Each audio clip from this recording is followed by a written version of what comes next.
மறுநாள் காலமே பலி செலுத்தப்படும் நேரத்தில் இதோ தண்ணீர் ஏதோம் தேசம் வழியாய் வந்ததினால் தேசம் தண்ணீரால் நிரம்பிட்டு. ஏதோம் ஃபுல்லாமே இது எப்படி நிரம்பிருச்சு?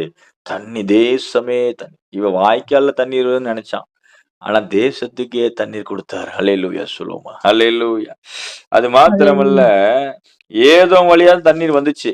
எங்கேருந்து வருது? இது ஏதோம் வனாந்தரம் வழியா அப்படிதான். இதுக்கு தான் முந்தின வசனம் நீங்க இதே இதுல எந்த வழியா நம்ம போலாம்?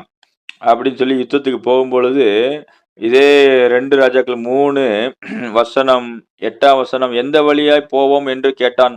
அதற்கு அவன், "ஏதோம் வனாந்தர வழியாய்" என்றான். அப்ப ஏதோம் ஏதோம் தேசம் எப்படி இருக்குது? ஒரு கட்டத்துல வனாந்தர பாதையில தான் வந்திருக்கிறாங்க. அந்த வனாந்தரத்தையே கர்த்தர் என்ன பண்றாரு? நீரூற்றாய் மாத்திட்டார். அல்லேலூயா! தேவனுடைய வார்த்தை ஹalleluya. இவர்களுக்கு மாத்திரமல்ல, தேசத்துக்கே ஆசீர்வாதமாய் வந்தது. இன்னைக்கு கர்த்தர் உங்கள கைய பிடிச்சு உங்களை ஆசீர்வதித்து உங்களுக்கு தம்முடைய வார்த்தையை விளங்க பண்ணுவார் என்றால், உங்கள் மூலமாக உங்கள் குடும்பத்துக்கும் அது ஆசீர்வாதமாய் மாறும். ஆமென். உங்கள் மூலமா உங்கள் பிள்ளைகள் ஆசீர்வதிக்கப்படுவார்கள்.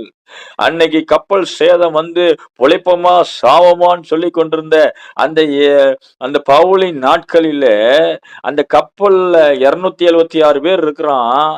எல்லாரும் பிழைப்போம் என்ற நம்பிக்கை அத்து போயிருச்சு. 14 நாள் ஆயிருச்சு.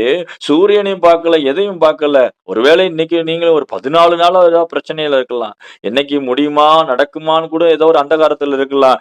நான் விசுவாசிக்கிறேன் உங்களுக்கு ஒரு மெலித்தா தீவு உண்டு. ஹல்லேலூயா. பவுல் தன்னுடைய ஜனத்தை கரை ஏத்தின அவங்களுக்கு தெரிந்த ஒரு கரை ஏறினர் மெலித்தா என்ற தீவுல போய் சேர்ந்தார்கள். ஒரு அடைக்கலம், ஒரு கரை தெரியும்.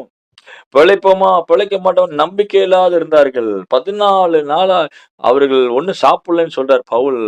அப்ப பவுலுக்கு தான் கர்த்தருடைய வார்த்தை வருது. என்ன வருது? பவுலே பயப்படாது. உன் நிமித்தம் தேவன் இந்த கப்பல்ல பயணம் பண்ண எல்லாருக்கும் தயவு பண்ணினார் என்று சொல்லி பவுலுக்கு ஒரு வார்த்தை.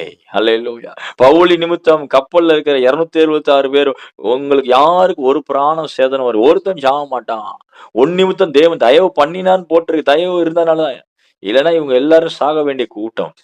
தண்ணீர் இல்லாம அதாவது காற்றும் புயல்ல மாட்டிக்கிட்டு இந்த உலகத்துல நடக்கிற இயற்கையில அடிச்சு காலி பண்ண வேண்டிய ஆட்கள், அழிந்து போற ஆட்கள். ஆனா கர்த்தர் பவுலே ஒரு ஆள் நிமித்தம் உன் நிமித்தம் இந்த கப்பல்ல பிரயாணம் பண்ண எல்லாருக்கும் தேவன் இரக்கத்தை தயவு பண்ணினார். அல்லேலூயா. அதேதான் அந்த வார்த்தை வருது. அந்த ராத்திரியில வருது. தேவதூதன் மூலமா வருது. உனக்கு தேவன் தயவு பண்ணினார். இதை கேட்டு தேவ ஜனமே, உங்கள் நிமித்தம் உங்கள் குடும்பம் வேலை ஸ்தலத்துல கர்த்தர் ஆசீர்வதிப்பார். ஆமென். ஒரு யோசேப்பு நிமித்தம் எகிப்து ஆசீர்வதிக்கப்பட்டது.